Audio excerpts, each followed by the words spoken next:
Hi అండి. మరి mangoes అయితే మేము తోట నుంచి తీసుకొచ్చామండి.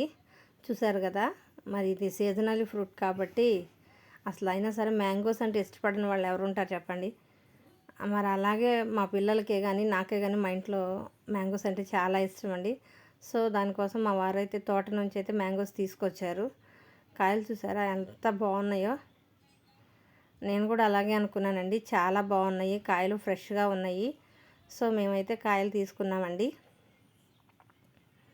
మరి మీరు కూడా మ్యాంగోస్ తోట నుండి ఇప్పుడేం కార్పెట్ వేసి అవన్నీ పండిస్తున్నారు కాబట్టి ఇట్లా తీసుకొచ్చుకొని ఇంట్లో పండించుకోవడం అనేది చాలా శ్రేష్టమైనదే.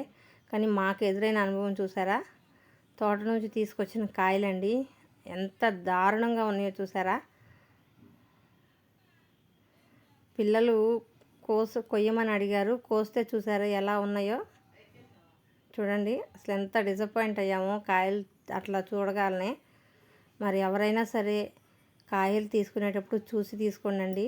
సో, రైతుకు ఫోన్ చేస్తే మేము మాత్రం కడుపులో చూడలేదు కదండి అని అన్నారు. ఓకే, వాళ్ళు చెప్పింది కూడా వాస్తవమే. బట్ మనమే చూసి కాయ మచ్చ డాగు లేని చూసి తీసుకోవాలి. సో, మా వారికి అవన్నీ తెలియదు కాబట్టి వాళ్ళు ఇచ్చినవి అయితే తీసుకొచ్చారు. కనిపిస్తుంది కదా! మాలా ఎవరు మోసపోవద్దు మ్యాంగోస్ విషయంలో. మరి మా వీడియో నచ్చితే లైక్ చేయండి. మా ఛానల్ సబ్స్క్రైబ్ చేసుకొని సపోర్ట్ చేయండి. చాలామంది చూస్తున్నారు, చాలా థ్యాంక్స్. బట్ సబ్స్క్రైబ్ చేసుకోవట్లేదు. Please subscribe my channel.